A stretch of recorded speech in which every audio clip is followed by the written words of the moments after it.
చేశాడు, లేకపోతే సాయిప్రసాద్ రెడ్డి అనుచరులు కబ్జా చేశారు అని ఎవరైనా మీ దగ్గరకు వచ్చినారా? ఏదిలే, అనవసరంగా అబద్ధాలతోన ఆ రోజు నమ్మించగలిగినారు, కానీ ఇప్పుడు ప్రజలు నమ్మే పరిస్థితి లేదు. ఎవరెవరు ఏం చేస్తూ ఉన్నారో ఈరోజు అర్థమవుతూ ఉంది. మీ పరిపాలనలో, మీ కూటమి పరిపాలనలో ఏం జరుగుతూ ఉంది అనేది ఆధార్ కార్డు మార్చి కబ్జాలు చేస్తారు, పోయి జెండాలు పారుతారు, బీజేపీ జెండాలు పారుతారు, తర్వాత చనిపోయిన బతుకున్నవాడిని చంపేసి కబ్జా చేసేదానికి పోతారు. ఏదున్నా కూడా ఈ విధంగా ఈరోజు ఒకటే రెండా చెప్పుకునే ఇసుక దోపిడీ, గరుసు దోపిడీ, కోడిగుడ్లు దోపిడీ, భీము దోపిడీ, కాంట్రాక్టుల దగ్గర వసూళ్ళు, తర్వాత రియల్ ఎస్టేట్లతో వసూలు చేస్తూ ఉన్నారు. తర్వాత ఏ రకంగా ముందుగా ఇక్కడికి విచ్చేసినటువంటి మీడియా మిత్రులందరికీ నమస్కారాలు తెలియజేసుకుంటున్నాను.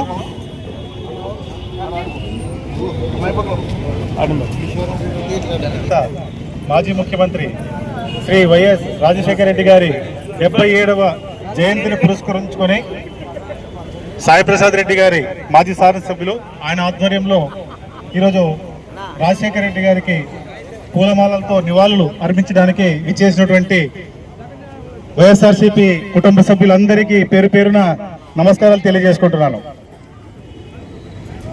ఈరోజు రాజశేఖర రెడ్డి గారి గురించి మాట్లాడాలంటే ఎక్కడి నుంచి మొదలు పెట్టాలి, ఎక్కడ అంతమవుతుంది అనే విషయాన్ని ఆలోచిస్తే ఆయన ఒక ఆకాశం లాంటి వాడు, అంతు అనేది లేనటువంటి వ్యక్తిత్వం కలిగినటువంటి వ్యక్తి. ఆయన నాయకత్వంలో, రాజశేఖర రెడ్డి గారి నాయకత్వంలో సాయిప్రసాద్ రెడ్డి గారు ఆయన అడుగుజాడల్లో నడుస్తూ ఆయన నాయకత్వంలో మొదటిసారిగా శాసనసభ్యులుగా ఎన్నికైనప్పుడు ఆయన తీసుకొచ్చినటువంటి పథకాలు ఇప్పటికీ ఎప్పటికీ చిరస్మరణీయంగా ఉంటాయి. ఎప్పుడూ మన వాళ్ళ గురించి మనం గొప్పలు చెప్పుకోవడం కాదు, రాజశేఖర రెడ్డి గారి గురించి ఆయన ప్రత్యర్థులు కూడా ఆయన చనిపోయిన తర్వాత, ఆయన స్వర్గస్థులైన తర్వాత కూడా ఆయన గొప్పతనాన్ని వివరిస్తున్నారు. అంటే ఆయన యొక్క నాయకత్వం ఎలాంటిది అనేది మనం అందరము తెలుసుకోవచ్చు. ముందుగా ఈ కార్యక్రమాన్ని ఇంత దిగ్విజయం చేసినటువంటి ప్రతి ఒక్క కార్యకర్తకు అందరికీ పేరు పేరున నమస్కరిస్తూ సెలవు తీసుకుంటాను. నా పేరు ఎల్కే జీవన్ సింగ్ అండి, న్యాయవాది ఆదోని. ఏ రోజు కూడా స్ట్రైట్ గా వచ్చి ప్రజలచే నేను ఇది చేస్తానని చెప్పిన తర్వాత ఏ ఒక్క పథకాన్ని కూడా చేయకోకుండా ఈ రోజు ప్రజల్లో పరిపాలిస్తున్నటువంటి దౌర్భాగ్యము మనం ప్రజలకు ఉందంటే మరి ఈరోజు చంద్రబాబు నాయుడు పరిపాలన చెప్తున్నా. కాబట్టి దీన్ని ఆలోచన చేసి రాబో రోజుల్లో కూడా మరి ప్రజలు మోసపోకండి. ఎందుకంటే చూస్తున్నాం ప్రతిసారి చంద్రబాబు నాయుడు చెప్పిన మాటలు వింటున్నారు ప్రజలు. రాష్ట్ర పండుగ 77వ జయంతి సందర్భముగా రెండు తెలుగు రాష్ట్రాల ఆరోగ్య ప్రదాత, గుండె చప్పుడు అయినటువంటి దివంగత నేత మాజీ ముఖ్యమంత్రి వర్యులకు జయంతి శుభాకాంక్షలు. ఆయన స్వర్గస్థులైనప్పటికీ ఈ రోజుకి ప్రతి గుండెలో ఆయన చిరస్మరణీయంగా ఉన్నాడంటే మనమందరూ కూడా ఆలోచన చేయాలి. దేశంలో స్వాతంత్రం వచ్చిన తర్వాత చాలామంది ముఖ్యమంత్రులు వచ్చారు, వెళ్ళారు. కాకపోతే పేద ప్రజలకు ఏం చేస్తే గుర్తుండిపోతామో మరి ఆయనే మన మహానేత, దివంగత నేత రాజశేఖర రెడ్డిని కూడా ఈ సందర్భంగా తెలియజేసుకుంటా ఉన్నా. ఆయన ప్రవేశపెట్టినటువంటి ఆరోగ్యశ్రీ ద్వారా మరి ఉమ్మడి రాష్ట్రంలో కేవలం అత్యధికంగా గుండె ఆపరేషన్లు చేయించినటువంటి ఘనత మరి ఆదోని నియోజకవర్గ అప్పటి శాసనసభ్యులు సాయిప్రసాద్ రెడ్డి గారికే చెందుతుందని కూడా ఈ సందర్భంగా తెలియజేసుకుంటా ఉన్నా. మరి ఈరోజు నా స్నేహితులు కావచ్చు, నాకు తెలిసిన వాళ్ళు కొంతమంది ఇంజనీర్లుగా ఈరోజు వాళ్ళు సక్సెస్ లో ఉన్నారంటే ఆ ఘనత కూడా దివంగత నేత రాజశేఖర రెడ్డి గారిని ఈ సందర్భంగా తెలియజేసుకుంటా ఉన్నా. మరి నేను 4 సార్లు ముఖ్యమంత్రిని, 2 సార్లు ముఖ్యమంత్రి అని చెప్పుకునేటువంటి వ్యక్తులు ఉండొచ్చు. కాకపోతే ఆయన 5 ఏళ్లలో మరి జీవిత కాలం కూడా గుర్తుండిపోయే సంక్షేమ పథకాలు, అనేక సంక్షేమ పథకాలు తీసుకొచ్చి పేద ప్రజల గుండెల్లో ఉన్నాడంటే మరి మనం అందరం కూడా ఆలోచన చేయాలని సందర్భంగా తెలియజేసుకుంటా ఉన్నా. మరి యొక్క అవకాశం ఇచ్చినటువంటి పెద్దలు, గౌరవనీయులు శాసనసభ్యులు, మాజీ శాసనసభ్యులు సాయిప్రసాద్ రెడ్డి గారు కూడా ధన్యవాదాలు తెలియజేసుకుంటూ సెలవు. మొట్టమొదటిగా వైఎస్ రాజశేఖర గారి యొక్క అభిమానులకు, అలాగే వైఎస్ఆర్ పార్టీ కార్యకర్తలకు ఈరోజు రాజశేఖర్ గారి యొక్క జయంతి ఇంత ఆత్మీయంగా ఎంతో ఉత్సాహంతో మన ఈరోజు ప్రతి ఒక్క ప్రజానీకం కూడా ఈరోజు వైఎస్ రాజశేఖర్ వైపు చూస్తుందంటే మన ఆ రోజు రాజశేఖర్ గారి యొక్క చేసిన పథకాలని చెప్పి మనం ఒకసారి మతి పెట్టుకోవాలా. ఈరోజు నేను 2 నిమిషాలు మాట్లాడతాను. నేను ఒకటి, మనము దాదాపుగా 40 ఏళ్ల రాజకీయ చరిత్రలో మనం చూస్తే మనకు మతికొచ్చే నాయకులు ఇద్దరు. ఒకరు వైఎస్ రాజశేఖర్ గారు అయితే ఇంకొకరు స్వర్గీయ ఎన్టీ రామారావు గారు. తర్వాత ఆ కోవలకు చెందిన వారు మన వైఎస్ జగన్మోహన్ గారు. నేను ఎందుకు చెప్తున్నానంటే, ఇది ఆ రోజు రాజశేఖర రెడ్డి గారు కూడా ప్రజల్లోకి వచ్చినాడు, అలాగే స్వర్గీయ ఎన్టీ రామారావు కూడా ప్రజల్లోంటి వచ్చినాడు, అలాగే మన జగన్మోహన్ రెడ్డి కూడా ప్రజల్లోంటి వచ్చిన వ్యక్తే. కానీ ఇప్పుడు పరిపాలించిన చంద్రబాబు నాయుడు ప్రజల్లోంటి రాలే. ఎట్లా వచ్చినాడు? వెన్నుపోటుతో బయటకు వచ్చినాడు. కాబట్టి ప్రజలు కూడా ఆలోచన చేయాలి. ఈరోజు 4 సార్లు సీఎం అవుతున్నాను, సీఎం అవుతాను ప్రతిసారి చెప్తున్నాడు. ప్రతిసారి ఏదన్నా ఒక ఉద్దేశంతో కానీ ప్రజలకు మేలు చేయాలని చెప్పి రాలే. అతని ఏమన్నా పొత్తుతో బయటకు వస్తాడు. చూడండి జీవిత చరిత్ర, చూడండి చంద్రబాబు నాయుడు జీవిత చరిత్ర. ఏ రోజు కూడా స్ట్రైట్ గా వచ్చి ప్రజలచే నేను ఇది చేస్తానని చెప్పి చెప్పిన తర్వాత ఏ ఒక్క పథకాన్ని కూడా చేయకోకుండా ఈరోజు ప్రజల్లో పరిపాలిస్తున్నటువంటి దౌర్భాగ్యము మనం ప్రజలకు ఉందంటే మరి ఈరోజు చంద్రబాబు నాయుడు పరిపాలన చెప్తున్నా. కాబట్టి దీన్ని ఆలోచన చేసి రాబో రోజుల్లో కూడా మరి ప్రజలు మోసపోకండి. ఎందుకంటే చూస్తున్నాం ప్రతిసారి చంద్రబాబు నాయుడు చెప్పిన మాటలు వింటున్నారు ప్రజలు, వింటారు, మోసపోతారు. అయిన తర్వాత ఏం చేస్తారు? మాకు వర్షాలు రావు, చంద్రబాబు నాయుడు మాకు ఏం చేయలే, మాకు అది చేయాలంటారు. మరి ఒకసారి ఆలోచన చేయాలి. మనకు ఓటు వచ్చేది 5 ఏళ్ళకి ఒకసారి. కాబట్టి మరి రాబో రోజుల్లో అయినా మన వైఎస్ జగన్మోహన్ గారి యొక్క పాలన చూసినాం, 19 రుణాలు చూసినాం. మరి దాన్ని దృష్టిలో పెట్టుకొని మనం కూడా రాబో రోజుల్లో వైఎస్ జగన్మోహన్ గారు అయితేనే మనకు పరిపాలన బాగుంటుంది. రామరాజ్యం రాజశేఖర్ దారిలో చూసినాం. మరి మనం రామరాజ్యం చూడాలంటే మన వైఎస్ జగన్మోహన్ గారిని ముఖ్యమంత్రి చేసుకుంటే తప్ప మనం బాగుపడమని చెప్పి నేను చెప్తూ, మన యొక్క ఈ రోజు ఇంత పెద్ద ఎత్తున వచ్చినటువంటి వైఎస్ఆర్ కుటుంబ కార్యకర్తలందరికీ నేను పేరు ధన్యవాదాలు. ఇక్కడ విచ్చేసిన మన రాజశేఖర్ రెడ్డి కుటుంబ సభ్యులందరికీ, వైఎస్ఆర్ కుటుంబ సభ్యులందరికీ, మన సాయి ప్రసాద్ అన్న గారికి, ఇతర పెద్దలందరికీ నమస్కారం. ఈరోజు మన ప్రియతమ నేత పులివెందల పులి అంటే మన రాజశేఖర్ రెడ్డి గారు.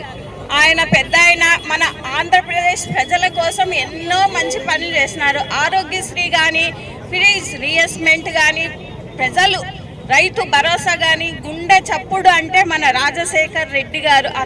ఆయన మహానేత. ఆయన కొడుకు జగన్మోహన్ రెడ్డి అన్నగారు, మరి మన ఆదోన్లో సాయి ప్రసాద్ రెడ్డి అన్నగారు, మన వైఎస్ఆర్ మన కోసం ఆలోచించే వాళ్ళంటే మన అన్నగారు సాయి ప్రసాద్ అన్నారెడ్డి గారు, మాజీ ముఖ్యమంత్రి జగన్మోహన్ రెడ్డి గారు, మరి మన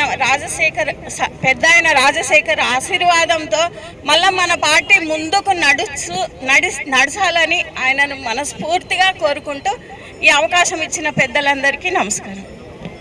గారు కూడా ఎన్నో రకాలుగా మనం హెచ్చరిస్తూ ఉన్నాడు.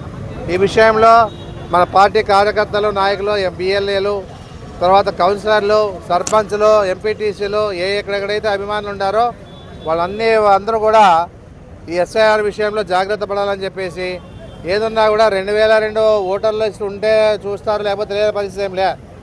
ఏదున్నా కూడా మీ ప్రూఫ్తో సహా ఏదైనా రాసి మీరు సక్రమంగా మీ కుటుంబంలో ఉన్న వ్యక్తులంతా రాసి ఇచ్చేస్తే అవన్నీ కూడా ఓటర్ లిస్ట్లో వస్తాయని చెప్పేసి, లేకపోతే మళ్ళీ ఈసారి ఓటు అనేది ఇప్పుడు చాలా విలువైంది. ఆ ఓటుకి దాదాపుగా 18 ఏళ్ళు నిండిన వాళ్ళంతా కూడా ఓటు హక్కులో వస్తూ ఉన్నారు.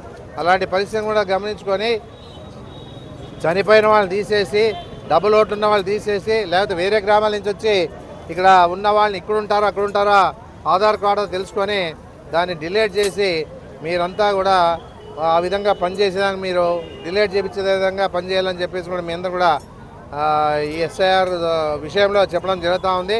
దయచేసి అందరూ కూడా ఎందుకంటే 15 డేస్ 20 డేస్ ఉంటుంది. ఇది అంతలోపలే 14 అయిపోయింది. 6 రోజులు ఇంకా వారం ఉంది. ఆ వారంలో మళ్ళీ టైం ఇస్తారని తెలీదు. ఏదున్నా కూడా మన జాగ్రత్త మనం పడాలని చెప్పేసి కూడా రాజశేఖర రెడ్డి జయంతి సందర్భంగా తెలియజేసుకుంటూ, మన పార్టీ అధికారంలోకి రావాలా, మన పార్టీ మంచి మెజార్టీ రావాలంటే మన ఓట్లలో తొలగించే ప్రయత్నం వాళ్ళు చేస్తూ ఉన్నారు. మనం పోగొట్టుకోకుండా ప్రయత్నం చేసినా మనంతా కృషి చేయాలని చెప్పేసి కూడా నేను తెలియజేస్తాను. నమస్కారం అందరూ. కూడా ఆ 2 ఏళ్లలో ఏం చేసామని చెప్పుకోవడంలే. మన జిల్లా అధ్యక్షురాలు ఆమెకి ఉన్న ఏదో ఎంతో అంత గౌరవం ఉండేది. ఆ గౌరవం కూడా పోగొట్టుకునే పరిస్థితి చేస్తూ ఉంది. ఎందుకంటే నా ప్రస్తావన తీసుకొచ్చింది. నీవు ఏదైనా కానీ 2 ఏళ్ల పరిపాలనలో నువ్వు ఏం చేయగలిగినావో ప్రజలు చెప్పాలా. అది అది ఇక ఏమి చెప్పుకునే లేవు కాబట్టే వాళ్ళు ఏం చేస్తూ ఉన్నారంటే మళ్ళీ మా మీద బురద చల్లే కార్యక్రమం చేస్తూ ఉన్నారు. ఆదోన్ అంటే కబ్జా అంటే ఆదోన్ అంటే ఆదోని గౌరవాన్ని ఈమె తీస్తూ ఉందని చెప్పేసి కూడా నేను చెప్పడం జరుగుతూ ఉంది. ఏదన్నా కూడా ఉన్నత స్థాయి పదవులు వచ్చినప్పుడు ఎట్లున్నా అంటే ఎదిగే కొద్దీ వదగల కానీ అబద్ధాలతో మీరు ప్రజలు మభ్యపెట్టడానికి ప్రయత్నం చేసే పరిస్థితి చేస్తూ ఉన్నారే కానీ మీ పార్టీ తరఫున ఏం చేస్తామని చెప్పుకునే పరిస్థితిలో మీరు లేరని చెప్పేసి కూడా చెప్పడం జరుగుతూ ఉంది. ఏదైనా ఉన్నా ఈ 2 ఏళ్ల పరిపాలనలో ఎక్కడైనా ఎవరైనా మీ దగ్గరకు వచ్చి సాయిప్రసాద్ రెడ్డి మాకు కబ్జా చేసినాడు, లేకపోతే సాయిప్రసాద్ రెడ్డి అనుచరులు కబ్జా చేశారు అని ఎవరైనా మీ దగ్గరకు వచ్చినారా? ఏదిలే, అనవసరంగా అబద్ధాలతోన ఆ రోజు నమ్మించగలిగినారు కానీ ఇప్పుడు ప్రజలు నమ్మే పరిస్థితి లేదు. ఎవరెవరు ఏం చేస్తూ ఉన్నారో ఈరోజు అర్థమవుతూ ఉంది. మీ పరిపాలనలో, మీ కూటమి పరిపాలనలో ఏం జరుగుతూ ఉందనేది ఆధార్ కార్డు మార్చి కబ్జాలు చేస్తారు, పోయి జెండాలు పారుతారు, బీజేపీ జెండాలు పారుతారు, తర్వాత చనిపోయిన బతికున్నవాడిని చంపేసి కబ్జా చేసేదానికి పోతారు. ఏదున్నా కూడా ఈ విధంగా ఈరోజు ఒకటే రెండా చెప్పుకునే ఇసుక దోపిడీ, గరుసు దోపిడీ, కోడిగుడ్లు దోపిడీ, భీము దోపిడీ, కాంట్రాక్టుల దగ్గర వసూళ్ళు, తర్వాత రియల్ ఎస్టేట్లతో వసూలు చేస్తూ ఉన్నారు, తర్వాత ఏ రకంగా నీళ్ళు అమ్మే వాళ్ళతో వసూలు చేస్తూ ఉన్నారు, రిజిస్టర్ ఆఫీసులతో వసూలు చేస్తూ ఉన్నారు. దోపిడీ చేసేది మీరు, చెప్పేది మా మీద. ఎందుకంటే మరిపియాలని చెప్పేసి ప్రయత్నం చేస్తూ ఉంటారు మీరన్నీ కూడా. మీరు చేసే కార్యక్రమాలు మరిపించడానికే డైవర్ట్ చేసేదానికి మీరు పాలిటిక్స్ చేస్తామని చెప్పేసి కూడా నేను చెప్పడం చేస్తాను. ఇవన్నీ కనపడటంలే వాళ్ళకి. కూటమి ప్రభుత్వంలో మీనాశాడు పెద్ద మనిషిగా ఆయన ఏం మాట్లాడినాడు, గౌరవంగా మాట్లాడినాడు. ఎవరి పార్టీ వాళ్ళు ఏదున్నా కూడా వాళ్ళ కార్యక్రమాలు చేసుకుంటూ పోతూ ఉంటారు. మన కార్యక్రమాలు మనవి, వాళ్ళ కార్యక్రమాలు వాళ్ళకి. ఏదున్నా కూడా ఆయన ఒక పద్ధతిగా మాట్లాడిన పరిస్థితి ఉంది. ఎందుకంటే ఆయనకు అన్నీ తెలుసు కాబట్టి ఆయన మాట్లాడగలిగినాడు. ఇంకా కొత్త భిక్ష కానీ పొద్దున్నట్లు మన కృష్ణమ్మకి ఏదో జిల్లా పరిధితో అయిపోయింది ఆయన పని. ఆయన మా కింద నీళ్ళు రాలేదమ్మా కృష్ణమ్మ, మీకు వస్తూ ఉన్నాయి నీళ్ళు, అది గుర్తుపెట్టుకోండి. మీకు ఇంక ఈ పదితోనే మీరు పరిసమాప్తం అని చెప్పేసి కూడా నేను చెప్పడం జరుగుతూ ఉంది. మా గురించి మాకు సీట్ వస్తుందో రాదో, వచ్చినా సంతోషము, రాకపోయినా సంతోషము. మేము దాని గురించి ఆలోచన రేపు డీలిమిటేషన్లో ఏమైతే దాన్ని కట్టుబడి ఉంటాం కానీ మాకు ఈ సీట్ రాలేదని బాధపడేది కానీ సీట్ రాలేదని ఏడ్చేది కానీ పనిచేసే పరిస్థితి కాదు. ఏదో హోదా వచ్చినాక మీరు అన్ని విధాలుగా మీరు ఒక పద్ధతిలో పోతే బాగుంటుంది కానీ ఇష్టానుసారంగా మాట్లాడకపోతే మీ గౌరవం మీరు తగ్గించుకుంటా ఉన్నారు. ఆదోని గౌరవాన్ని మీరు ఇంకా పూర్తి స్థాయిలో చెడ్డపేరు తెస్తా ఉన్న పరిస్థితి ఉంటుందని చెప్పేసి కూడా నేను చెప్పడం జరుగుతూ ఉంది. ఏదున్నా కూడా మన పార్టీ పరంగా ఇప్పుడు అధికారంలో ఉన్నారు, ఏం చేయగలుగుతారో చేయండి. ఇప్పుడు ఆటో నగర్ లేదు, ఆటో నగర్ తీసుకురండి, మెడికల్ కాలేజ్ కంప్లీట్ చేయండి. ఏదున్నా కూడా దీని మీద శ్రద్ధ పెట్టాలి కానీ మీరు ఇష్టానుసారంగా ఏదో వింటాలే ప్రజలని చెప్పేసి మాట్లాడే పరిస్థితిలో ఉన్న పరిస్థితి ఉంది. అయినా ఈరోజు ఉండే పరిస్థితిలో మన రాజశేఖర్ గారిని ఏ విధంగా మర్చిపోకుండా ఉన్నారో, రామారావు గారిని మర్చిపోవడం లేదో ఆ విధంగా మీ నాయకునికి గుర్తుండే పనులు ఆదంలో చేయండి అని చెప్పేసి నేను చెప్పడం జరుగుతుంది. మీకు ఏది లేదు, ఏదో పదవి ఇచ్చినారో పక్క పెట్టేసినారో అయిపోయింది అంతే. మీకున్న బలం అని చెప్పేసి అది తెలిసిపోయింది చంద్రబాబు నాయుడు కూడా. అదే ఏదున్నా కూడా మీరు మీ పని ఏదో చేసుకోండి కానీ ఇలాంటివన్నీ మాట్లాడుకుంటా మీ గౌరవాన్ని మీరు తగ్గించుకుంటా మాట్లాడే పరిస్థితి లేదమ్మా కృష్ణమ్మ. ఎవరు మాట్లాడకపోయినా మీరు మాట్లాడుతూ ఉన్నారు. మీరు మాట్లాడి మీరు అంతకుముందు మాట్లాడిన వాళ్ళు ఉన్నారు. ఏది కూడా నిజంగా ప్రజలకి తెలియజేయలే. ఎవరు వచ్చి మీ దగ్గరకు వచ్చి కబ్జాలు చేసిన అడగలే. ఏమున్నా కూడా ఇలాంటి విషయాలు ఈ కార్యక్రమంలో మాట్లాడరాదు నేను. ఎందుకంటే వచ్చిన సందర్భంగా వదులుకోదని చెప్పేసి మాట్లాడుతూ ఉన్నాము. ఏదున్నా కూడా రాజశేఖర రెడ్డి గారికి ఎవరో సాటి గారు బాగా గుర్తుపెట్టుకోండి మీరంతా కూడా. రాజశేఖర రెడ్డి గారికి కానీ జగన్మోహన్ రెడ్డి కానీ ఎవరు కూడా మీరు సాటి అయ్యే పరిస్థితే లేదు. 4 సార్లు ముఖ్యమంత్రి చంద్రబాబు నాయుడు అయినా ఏది కూడా ప్రజలు మంచి చేసింది ఏమీ లేదని చెప్పేసి కూడా మీ అందరికీ తెలియజేస్తూ ఉన్నాము.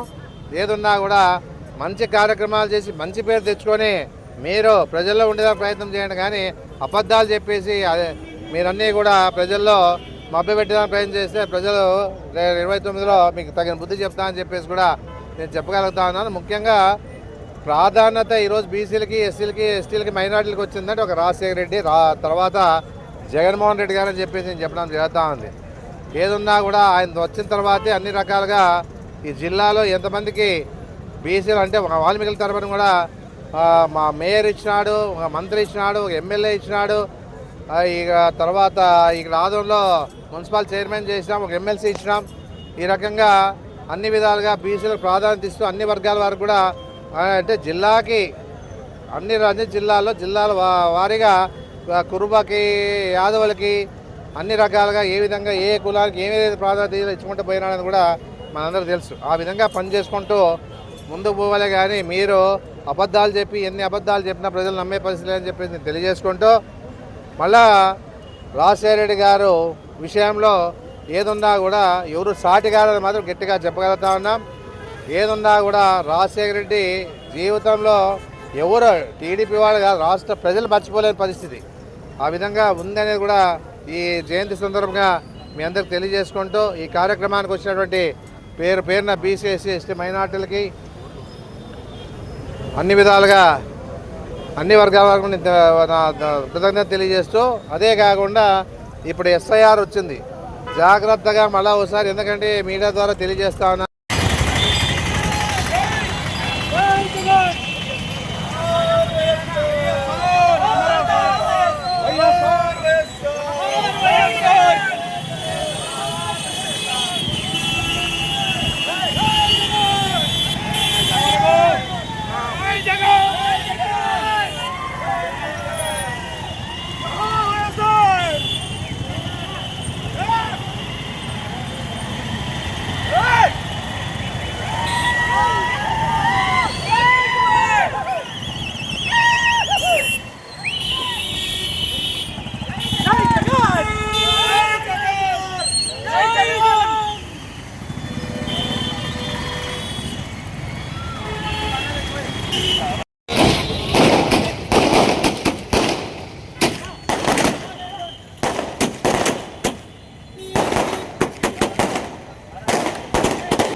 Hi guys.